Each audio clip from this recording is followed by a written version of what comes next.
Bonjour à tous. Après quelques semaines de vacances, voici une nouvelle leçon que vous retrouverez dans votre livre Écodim, au tome 2, au chapitre 59.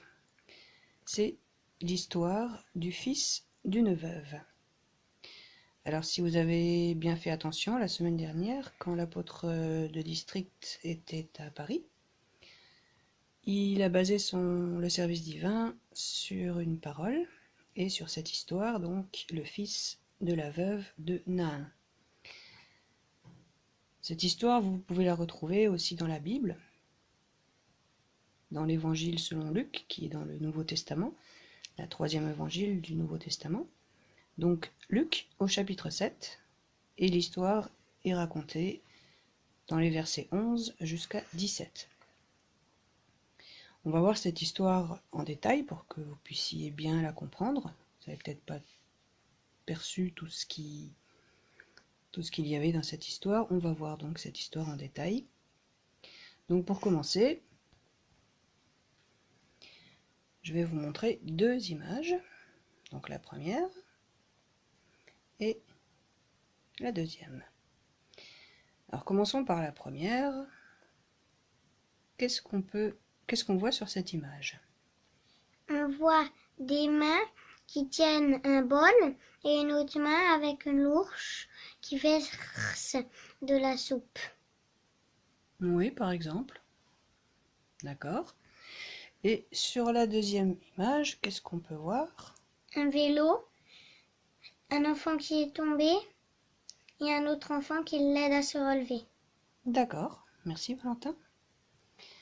Donc sur les deux images, ce qu'on peut dire, c'est qu'on voit des personnes qui viennent en aide ou qui aident une autre personne. Donc là, une personne qui donne à manger à l'autre, et là, un enfant qui aide un autre enfant qui s'est blessé. Voilà.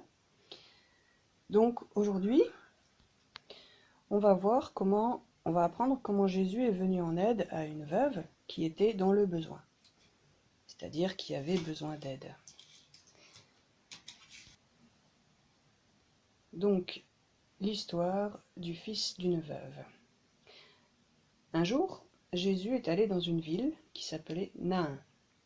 Il y avait une grande foule attristée qui s'est approchée de lui, depuis la porte de la ville.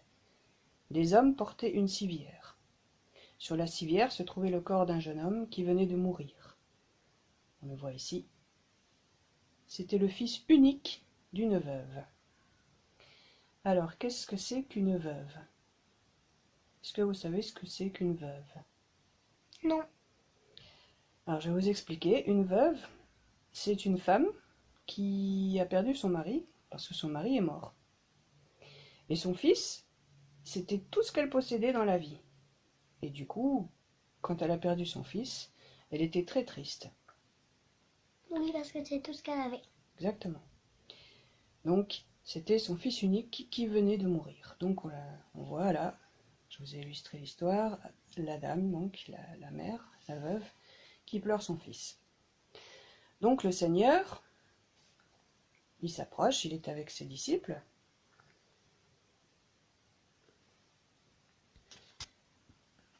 Donc là, on voit Jésus qui arrive. Le Seigneur, ayant vu la mère, fut ému de compassion pour elle, s'approcha et lui dit : « Ne pleure pas. »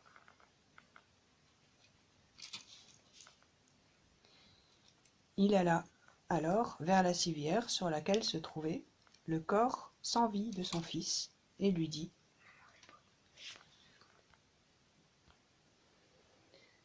Donc il lui dit : « Jeune homme, je te le dis, lève-toi. »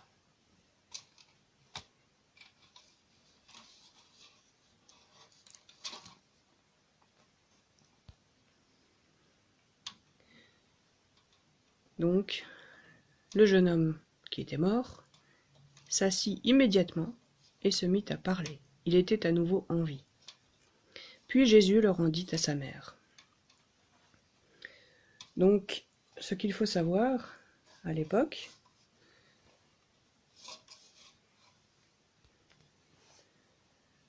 Donc, à l'époque de Jésus, une femme qui était sans mari ou sans fils se trouvait dans une très mauvaise situation. Elle était complètement démunie, parce que seul un fils ou un mari pouvait recevoir un salaire qui permettait de nourrir la famille. C'est pourquoi Jésus a rendu le fils à sa mère, et donc, dans la suite de l'histoire, tous furent saisis de crainte, et ils glorifiaient Dieu. Donc Jésus, il a fait beaucoup de miracles, et cette histoire, donc où Jésus a ressuscité donc ce jeune homme, elle fait partie des nombreux miracles que Jésus a accomplis pendant son existence sur terre. Et en tant que fils de Dieu, il a le pouvoir de faire des choses merveilleuses qui sont souvent difficiles à comprendre pour les gens. C'est pourquoi c'est écrit dans ce passage biblique, tous furent saisis de crainte et ils glorifiaient Dieu.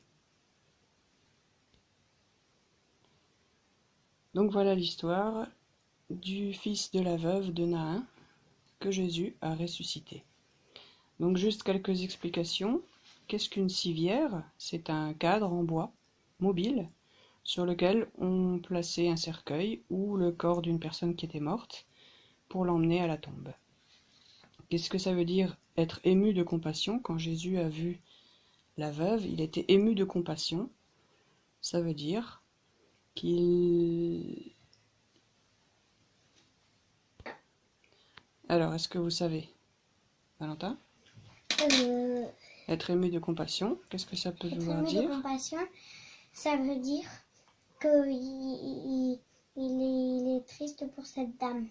Oui, ça veut dire qu'il était triste pour elle, il avait de la pitié, il avait de la tristesse, et il se met à la place de cette veuve. Donc la veuve, on a vu ce que c'était, et donc Jésus, il a aidé cette femme. D'abord, il a consolé la femme, et il lui a dit « ne pleure pas ». Et ensuite, il a parlé au jeune homme, et il lui a dit « jeune homme, lève-toi ». Ce sont les deux paroles importantes de cette histoire, qui étaient aussi les deux paroles importantes lors du service divin de l'apôtre des districts la semaine dernière. Alors maintenant, comment est-ce qu'on peut mettre cela en application dans notre vie quotidienne, dans notre vie de tous les jours? Alors, comment est-ce qu'on peut faire preuve de compassion envers notre prochain, envers les gens que nous rencontrons, envers les gens qui sont autour de nous? Alors, par exemple, vous connaissez une personne qui tombe malade, qui tombe gravement malade, et donc si on suit l'exemple de Jésus, puisque nous devons suivre son exemple, qu'est-ce qu'on peut faire pour lui montrer que nous avons de la compassion? Qu'est-ce qu'on peut faire? Valentin?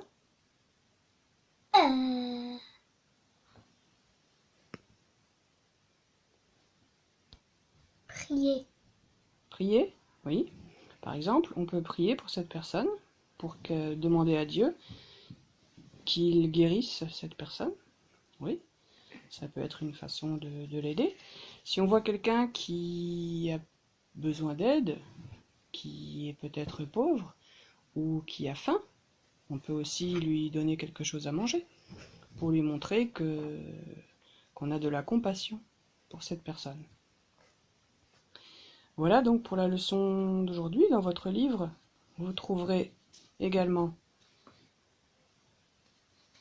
un puzzle, enfin un texte avec des mots qui manquent.